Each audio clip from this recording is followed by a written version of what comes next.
Good morning students, I am HR Singh, your English teacher, and students, today we will read our next chapter, the chapter name preposition. Okay, this is 10th chapter and preposition की definition हमें पता होनी चाहिए। preposition का क्या मतलब होता है? देखिए, prepositions are words, है ना। preposition are words placed before noun and pronoun, यानी कि preposition वो शब्द होते हैं जो noun pronoun से पहले use होते हैं, and those words show the relation in which the persons or things denoted by the nouns stand to something else, यानी कि उनका संबंध जो है, जो नाउन और प्रोनाउन से पहले जो वर्ड्स यूज होते हैं वो दूसरे पर्सन को या थिंग को डिनोट करते हैं, जो जिससे रिलेटेड होते हैं उनको रिलेट और करते हैं, जो डिनोटेड होते हैं। ठीक है, तो ये हमारे प्रीपोजिशन वर्ड्स होते हैं। प्रीपोजिशन वर्ड्स कौन कौन से होते हैं? जैसे कि in, on, at, into, with, by, है ना, फ्रॉम, टू, है ना, इस तरह से between, among, all these words are preposition, है ना। जैसे ये हो गया, देखो, above, on, in, near, under, after, ये सारे वर्ड्स क्या हो जाएंगे? देखो यहाँ ये अस क्या हो गया? प्रीपोजिशन से पहले एबव से पहले, सॉरी, बाद में अस आ रहा, तो अस क्या हो गया? प्रोनाउन हो जाएगा। टेबल हो जाएगा, स्काई हो जाएगा, बॉक्स हो जाएगा, टेबल हो जाएगा, माउस, ये सब क्या है? ऊपर वाला प्रोनाउन है, तो नीचे वाले सभी नाउन हो जाएंगे। तो हमने कहा ना कि प्रीपोजिशन हमेशा नाउन से पहले आते हैं या प्रोनाउन से पहले आते हैं। ऐसे और बहुत सारे होते हैं इसमें, जैसे इस वाले सेंटेंस में बाय आ गया, सीता सिट्स बाय मी, है ना, he comes with me, with आ गया यहाँ पे, है ना, दे लुक एट हर, इसमें एट वर्ड आ गया। तो इस तरह से ऑन आता है, वो आता है, अंडर आता है ना, बिहाइंड आता है, आफ्टर आता है। तो ये सारे वर्ड्स क्या होते हैं? ये सारे वर्ड्स जो है प्रीपोजिशन के अंतर्गत आते हैं। हमें इन चीज़ों का पता होना चाहिए।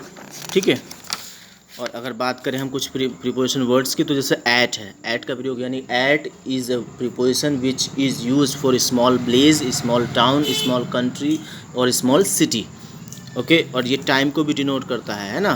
तो जो उन वर्ड्स के साथ अधिकतर ऐट का प्रयोग होता है। ऑन का प्रयोग कहाँ पर होगा? जो कोई चीज़ किसी चीज़ के ऊपर होगी। जैसे मैं बात करूँ, the books are on the table, तो किताबें किसके ऊपर हैं? वो टेबल के ऊपर है। ऐसे ही इन का प्रयोग किसी चीज़ के अंदर होना। जैसे कि मैं कहूँ, the boys are in the room, है ना, लड़के कहाँ पर हैं? कमरे में है, तो मे होना, है ना।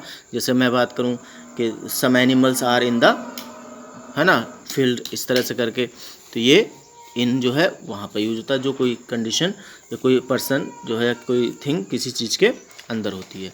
इनटू का मतलब, इनटू भी एक मे के यूज़ में होता है, बट इसका प्रयोग हम अधिकतर फॉर मोशन या विद द मोशन वर्ड्स के साथ, मतलब विद द मोशन के साथ करते हैं हम। ठीक है, जैसे इनटू हो गया, तो जहाँ पर गति होती है, जैसे God fail into the well, तो यहाँ गति के साथ वो कुएं में गिर गई बकरी। ऐसी सी जम्प्ड इनटू द रिवर, लड़की कहाँ कूदी? नदी में कूदी। तो यहाँ पर जब मोशन होगा तब वहाँ पर इनटू का यूज़ होगा।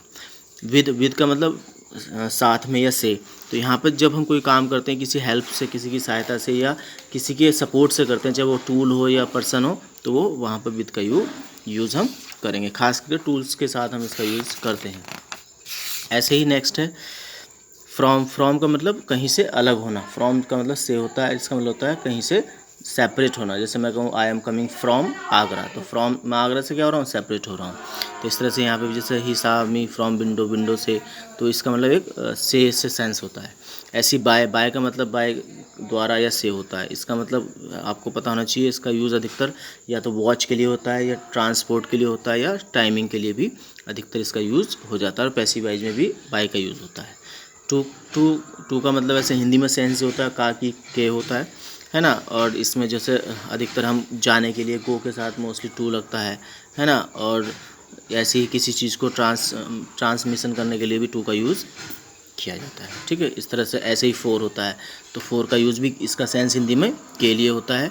और इसमें हम जैसे किसी की चीज़ को किसी चीज़ के लिए प्रेजेंट करते हैं, तो वहाँ पर हम फोर का यूज़ करते हैं। जैसे we go for a walk daily, तो हम रोज़ घूमने के लिए जाते, तो यहाँ के लिए इसका सेंस हो जाएगा। ठीक है, तो इस तरह से आपको इनको समझना है। Thank you.